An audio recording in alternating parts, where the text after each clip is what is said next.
साथियों नमस्कार, स्वागत है आप सभी का आपके अपने यूट्यूब प्लेटफॉर्म पर। तो आज की वीडियो कोई इन्फॉर्मेटिव वीडियो नहीं है, आज की वीडियो एक अपीली वीडियो है। आज एक अपील की जा रही है, एक अधिकार माँगा जा रहा है इस वीडियो के माध्यम से सरकार से। यूपी का बजट आने वाला है, 11 तारीख को यूपी का बजट आ जाएगा, आप सभी को पता है। और संभावना ये व्यक्त की जा रही है कि बजट में शिक्षा के ऊपर भी ठीक-ठाक पैसे खर्च हो सकते हैं। लेकिन ये तो कई बार अनुमान हम लोग लगाएँ और हर बार अनुमान में क्या है, औंधे मुँह खानी पड़ी हम लोगों को। हर बार केवल हम लोग विचार किए, लेकिन उसमें कोई संभावना दिखाई नहीं पड़ी। इस बार के बजट से भर्ती से उम्मीद की जा रही है कि भर्ती का तोहफ़ा या फिर इंतज़ार करना है बजट में। 1,26,000 पद खाली हैं, ये सरकार ने स्वीकार किया है कोर्ट के अंदर। शिक्षक भर्ती का जो सूखा इतने दिनों से 8 सालों से है, उसे खत्म करने की अपील की ये वीडियो है। तो कृपया वीडियो को पूरा देखें और अपने-अपने हित मित्रों तक साझा करें और इतना शेयर मारें कि यह अपील के रूप में पहुँचे लोगों तक। लोगों को अपील करना है। अब हम अपील डायरेक्ट कैसे कर रहे हैं, तो उसके पीछे एक आंकड़ा दे रहे हैं आप सभी को। उत्तर प्रदेश प्राथमिक शिक्षा 8 साल का सूखा और भर्ती का इंतज़ार लगातार बना हुआ है। एक पूरा दशक बीतने को है, लेकिन बेसिक शिक्षा विभाग में कोई भी बड़ी भर्ती नहीं हुई है। लेकिन डीएलएड का कोर्स कभी नहीं रुका है। डीएलएड हुआ है, लगातार हुआ है। प्रशिक्षण का कार्यक्रम लगातार जारी हुआ है, लेकिन एक दशक होने जा रहा है, कोई भर्ती सरकार की तरफ से बेसिक के अंदर दिखाई नहीं पड़ी है। अंतिम वैकेंसी कब आई थी आप सभी को पता है कि 18 में आई थी आखिरी में चल कर के, और उसका रिजल्ट आया था चल कर के 20 में, नियुक्ति की प्रक्रिया हुई थी। उसके बाद से लगातार समय बीतता जा रहा है और इंतज़ार करने की बाध्यता केवल हमारे सामने आ खड़ी हुई है। हताशा का दौर है, एक पूरी पीढ़ी भविष्य के दाँव पर लगी हुई है। सरकार से अपील है कि इस पर विचार करें और इस बजट के अंदर शिक्षक भर्ती और शिक्षा को लेकर के कुछ सकारात्मक पहल कर दें, ताकि उन युवाओं का जीवन बर्बाद होने से बच जाए, क्योंकि एक नौकरी मिलने से एक व्यक्ति नहीं सँभलता है, बल्कि एक परिवार सँभलता है। एक सरकारी नौकरी से एक व्यक्ति का और एक परिवार का ही फ़ायदा नहीं होता है, क्योंकि जब सरकारें टाइम-टाइम से विज्ञापन रिलीज़ करती हैं, तो डायरेक्ट जिनको वैकेंसी में लाभ मिलता है, जो डायरेक्ट नियुक्त होते हैं, वो लोग तो होते ही हैं। इनडायरेक्टली भी, अप्रत्यक्ष तौर पर भी बहुत सारे रोज़गार जो हैं सृजित हो जाते हैं। जैसे बहुत से लोग उस प्रकार के कोर्स को पढ़ाएँगे, तमाम टाइपिस्ट लग जाएँगे कंटेंट टाइप करने को लेकर के। मतलब अगर देखा जाए तो किताबों के विक्रेता से लेकर, किताबों के प्रकाशन से लेकर के, टाइपिंग करने से लेकर के, टीचर के पढ़ाने से लेकर के, जो रो मतलब कई लोगों को रोज़गार इससे इनडायरेक्टली तो मिलता है, डायरेक्ट उस व्यक्ति को रोज़गार मिलता है जो उस कॉम्पिटिशन की तैयारी कर रहा होता है। और वो जब लगातार अवसर पाएगा, तो तैयारी करके अपना एक पद भी प्राप्त कर लेगा।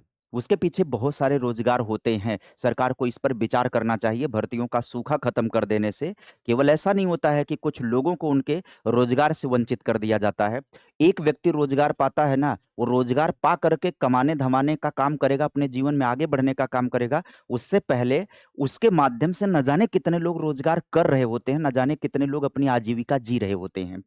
पिछले 8 वर्षों से बेसिक शिक्षा विभाग में सन्नाटा है, लाखों प्रशिक्षित अभ्यर्थी नई भर्ती की आस में बैठे हैं, लेकिन परिणाम अभी तक शून्य है। यह केवल नौकरी का सवाल नहीं है, बल्कि प्रदेश की शिक्षा व्यवस्था और युवाओं के भविष्य का प्रश्न है।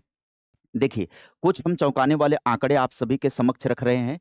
सृजित पदों की बात करें तो 2016-17 की बात करें, तो यहाँ पर 7,59,958 पद सृजित हुए थे। लेकिन वर्तमान की बात करें, अगर हम करंट पोज़ीशन की बात करें, तो कुल कमी कितनी हो गई? 1,80,000 पदों को समाप्त कर दिया गया। अब यहाँ पर पद घट करके इतने हो गए। पिछले 8 वर्षों में सरकार ने नए पद सृजित करने के बजाय पहले से मौजूद पदों को घटाकर 5,79,000 कर दिया है। अब अगर हम आंकड़ों की बात करें तो स्कूलों से गायब होते शिक्षक कार्यरत संख्या में गिरावट, लगभग 82,000 से अधिक शिक्षक कम हुए हैं। जब शिक्षक ही नहीं रहेंगे तो पढ़ाई कौन कराएगा और पढ़ाई की गुणवत्ता को कौन ध्यान रखेगा? कार्यरत अध्यापकों की बात करें तो ये डाटा आपके सामने है कार्यरत अध्यापकों का। और वर्तमान की बात करें अगर हम, तो यहाँ पूर्व में कार्यरत थे, यहाँ पर वर्तमान में कार्यरत अध्यापकों की बात करें तो ये अध्यापक वर्तमान में बेसिक के अंदर कार्य कर रहे हैं, 4,53,594। अब आगे अगर हम बात करें तो एक शिक्षक की कमी से क्या होगा? शिक्षा की गुणवत्ता में गिरावट आएगी, नामांकन में भारी कमी आ जाएगी। और क्या होगा? शिक्षकों की भारी कमी का सीधा असर बच्चों की संख्या पर पड़ेगा स्कूल में, बच्चों की शिक्षा पर पड़ेगा स्कूल में, और बच्चों के जीवन पर पड़ेगा।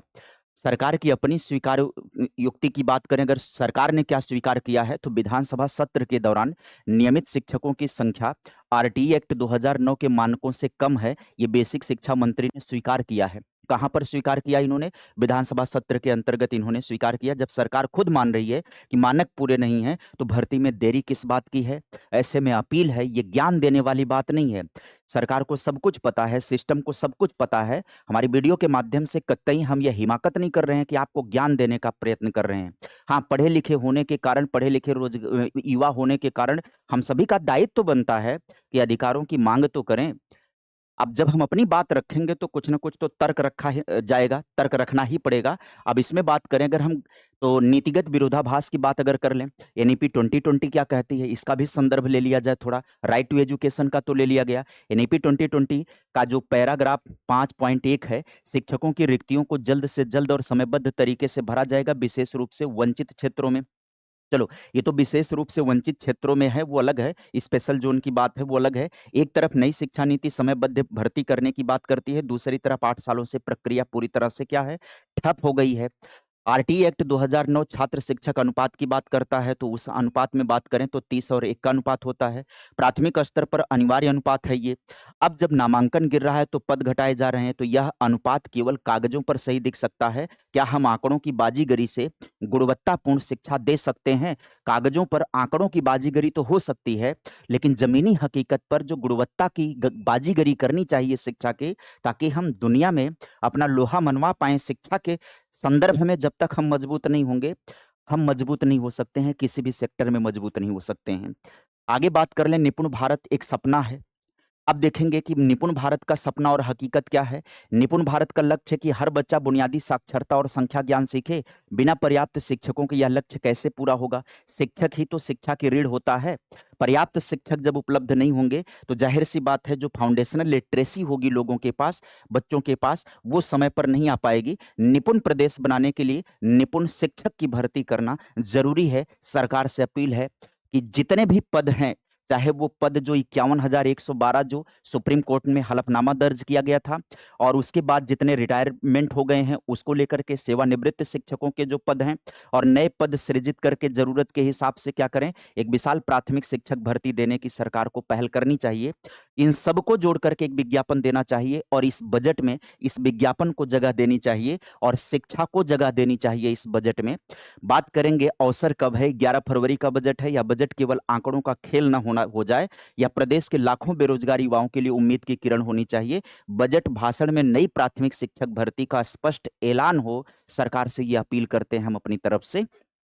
अगर सरकार ने इस अपील को स्वीकार कर लिया, तो ये समझ जाइए कि पूरी तरह से संजीवनी का काम करेगा ये उन विद्यार्थियों के लिए जो लगातार 8 सालों से बेसिक में भर्ती का इंतजार कर रहे हैं।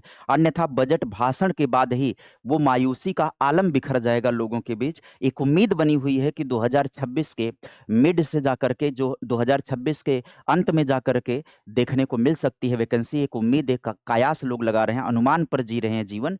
और यदि बजट के भाषण के साथ यह घोषणा हो जाती है मुख्यमंत्री जी के द्वारा कि हम बेसिक में वैकेंसी करने जा रहे हैं, तो यह एक संजीवनी की तरह काम कर पाएगा।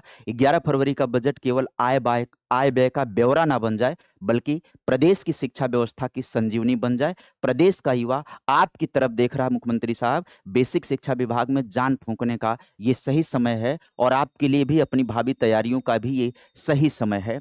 इस सही समय पर सही निर्णय लेकर के बजट में कृपया कृपया बजट में जगह दे दें यूपी बेसिक शिक्षक भर्ती को। माध्यमिक को लेकर के आपने प्रयत्न किया और वो सराहनीय प्रयत्न रहा। वो अलग बात है कि कुछ विसंगतियों के कारण माध्यमिक में भी कुछ चीज़ें डिले हुई, जो परीक्षाएं टाइम पर होनी चाहिए थी वो नहीं हुई। लेकिन आने वाले टाइम पर ये उम्मीद बताई जा रही है कि माध्यमिक में विज्ञापन का रास्ता तो पूरी तरह से साफ है, और वो विज्ञापन संभवतः आ भी जाएगा। लेकिन अगर बात कहीं नहीं हो पा रही है, तो वह बात केवल नहीं हो पा रही है बेसिक के अंदर, और ये एक लंबा अरसा व्यतीत हो गया है, और इतना लंबा अरसा पर्याप्त है प्रशिक्षित अध्यापकों के सदमे में जाने के लिए। तो उम्मीद है, एक होप है कि 11 तारीख को कुछ सकारात्मक दिखाई पड़ जाएगा, सुनाई पड़ जाएगा, और इसी के इंतजार में है बेसिक में तैयार करने वाले, इंतजार करने वाले सभी भावी अध्यापकों को। उम्मीद करेंगे कि इस पर पहल होगी। वीडियो को ज़्यादा से ज़्यादा शेयर करें, पहुँचाएँ, और 9 फरवरी यानी कि आज ही के डेट में यूपी पीआरटी बजट डिमांड का हैशटैग चल रहा है ट्विटर पर यानी एक्स पर। इस मांग को निश्चित तौर पर सरकार को अमल में लाना चाहिए।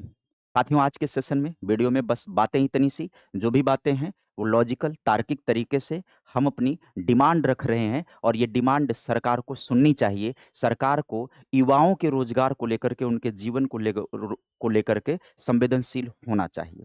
Bye bye, take care, thank you.